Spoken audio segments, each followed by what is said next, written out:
What would you rather have, a unwavering confidence or a strong mindset? I don't know if they're different, because I think the evidence leads to the confidence, and evidence gives you the strong mindset. If someone comes to me and says, Alex, you're a short king, I was like, I'm almost 6 feet tall. Like, I'm not a short king. Like, I don't need, like, I'm not going to be hurt by that because I have evidence that I know that's not true, right? And so I think that a lot of people's feelings get triggered because they don't have that backstop of proof. And so it's like, if you want to be bulletproof, give yourself evidence that you can lean on. So if someone's like, Alex, you don't know anything about business, I'd be like, I totally accept that's your frame. Here's the evidence that I have, and this is what that marks down on from a percentile basis of like where I'm at versus everyone else. I don't think I know more than a lot of people. But what if you were just starting out? Yeah. And someone was saying, hey, you don't know anything about business or marketing or social media or whatever, relationships, and you don't have evidence. I would agree with them. And then you just got to take the time to build the evidence. They're totally right. And I probably shouldn't talk about business and marketing and all these things because I haven't done it. And that's, in my opinion, the big underlying problem with the majority of the influencer world. So there's the entertainers and then there's the educators. Entertainers do their thing. The educators, I believe that context is the thing that matters most. So like, I'm trying to give a really kosher example here. How do I not say names here? Not calling someone. Yeah. So broad brushstrokes. If somebody gets online and wants to talk about growing your social media file, and they're like, hey, you need to do this and add these hashtags or whatever, and you see that they have 500 followers on Instagram, I don't need to listen to what they're saying to know that they don't know what they're talking about. Right. Like, there was a book that was called How to Market a Book, and it had 14 reviews on Amazon. It had been out for 4 years. Right. And I started my presentation with that for the book launch. And I said, this is what I hate, is that I have evidence in the real world that nothing inside of this book works, because if it did work, they would have marketed this book, which they clearly didn't.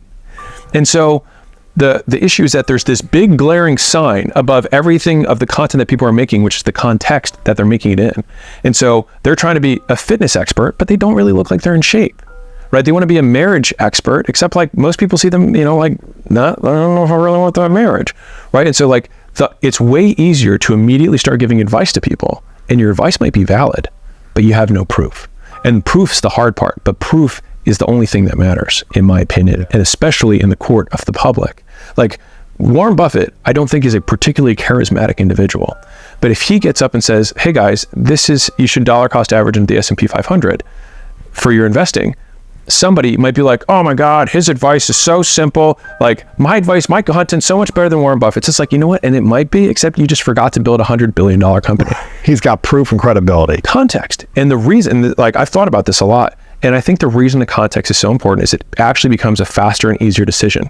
So as a consumer, if I'm looking at 100 different information sources, because now information, there's too much of it. And so we have to segment signal from noise, right? Okay, how can I get all this noise out so I can just hear the stuff I want? Well, the first thing you want to do is go to a trusted source. And so if this is the richest man or top 5 richest men in the world, and he's giving investing advice, I don't actually have to take each kernel of advice and weigh it and say, do I agree with this? Do I not agree with this? You can actually take it pretty close to his truth because he has so much authority that you think, okay, I will take this as is, which is less cognitive effort than listening to a teacher, no offense to teachers, giving investing advice who barely has $1 million saved up. And again, there's nothing wrong with that, but I don't think, I can actually almost guarantee that your investing advice will never get as much press as Warren Buffett's. Even if your content and the production and your hashtags and all the other things are perfect, you lack the one thing that matters most, which is proof. Proof, credibility. And that's the part that takes 5 years or 10 years. Because now Ray Dalio can get up here and talk, and Ray doesn't care. I mean, I'll tell a quick story to wrap this Ray Dalio up. I saw this dude on TikTok, white guy, older dude, and he was giving financial advice.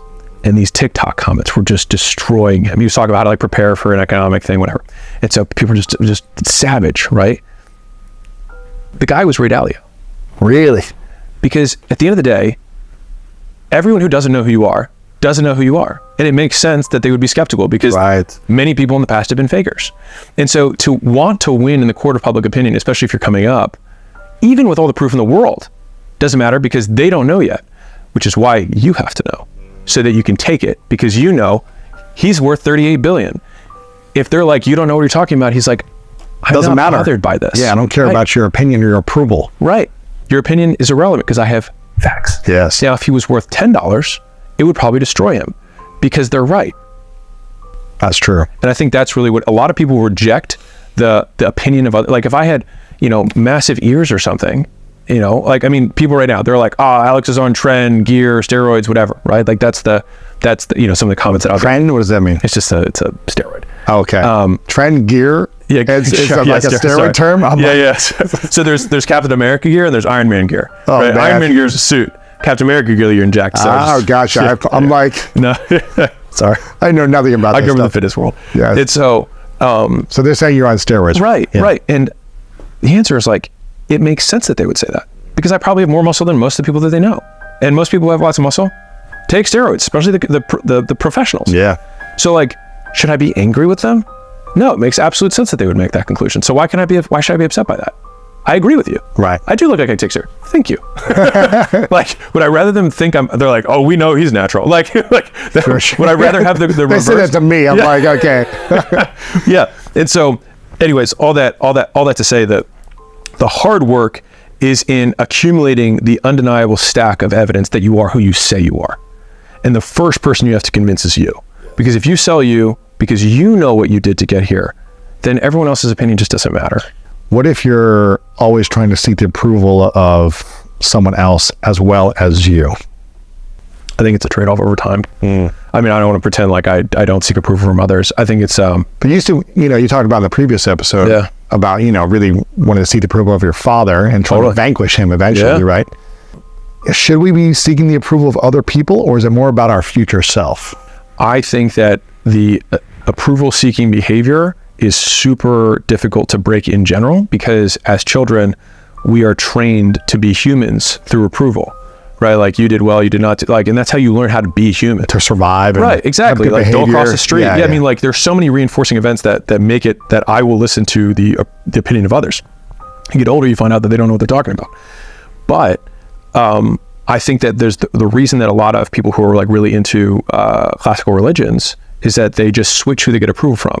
They get approval from their heavenly father, which you might as well say that Solomon for me is my heavenly father in my own way. I just, characterize the future version of myself that is idealized and ask him for what he thinks I should do.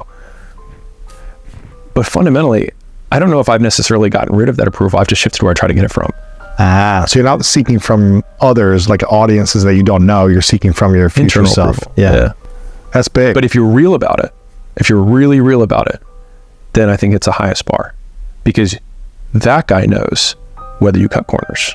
That guy knows whether you could have done another rewrite of the book. That guy knows if you could have just taken a little bit more time to make this better.